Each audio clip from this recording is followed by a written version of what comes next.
Ndali kuti amene. Kodi kapita kumathikira katiwe? Akumata awatu abede tukapita pakamangwala to kuti ndikamabwera atiwe. Andifata amene.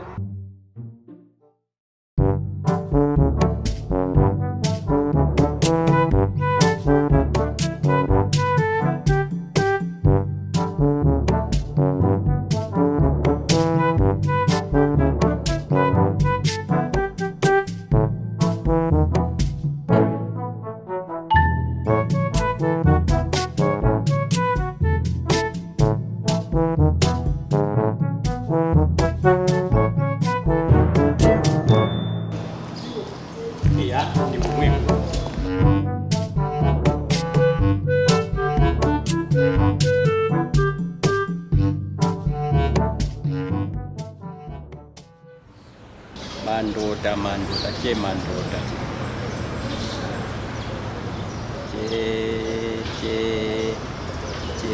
Che entira, che asibu, che perumbe, che witika, che mauga, che mandoda.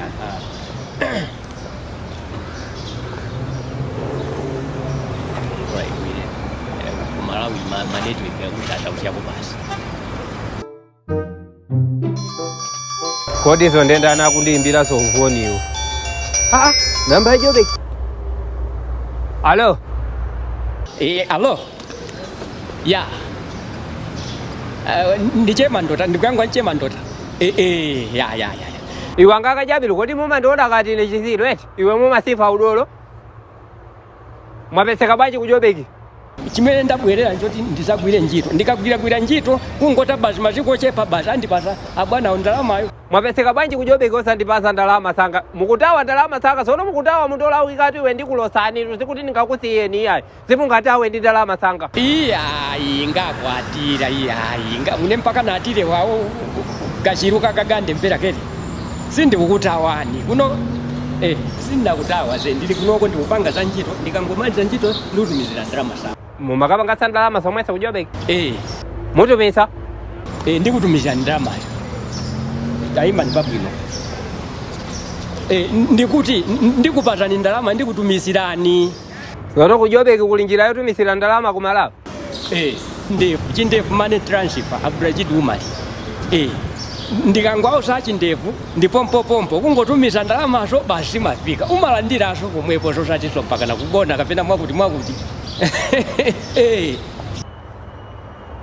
Amene utonda liriko? Ndalama mulinaso. Mutumisa pompano. Inu simafuna pompano. Ndizoteka ine ndikangogwira kangondipata ndalama sangazo basi natumisisi. Papopo chinapi. Pompo ndabula chidi umali chindefu money transfer. Otadandaula ndikupata ndalama sanga. Shabwino ndekuti tapanga ndisimene sozo. Chifukwa ndinachaja tu pano padziti tikana panapo. Koma nanga timokotero ndekuti tangonyesera tukati usausande basi kuti ndikululuke. Tatumisani ndi amenewo.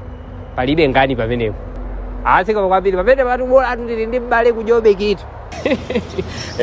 Ndipo ndikawapesa yono kilimola ndisikutumisirani. Kodi mmamwa kilimola watundwayi. Ndisikupasa nizo kilimola ndizizo totadandaula iyani.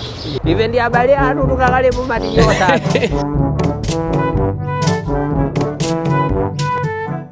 Atumisie mbia ku Malawi kapena kuchenjesa randi ni kwacha. Wajimbira Rashid Umari pa manambala aga +27 784 111 854 +27 670 000 001. Chindevu money transfer pompo kujigala.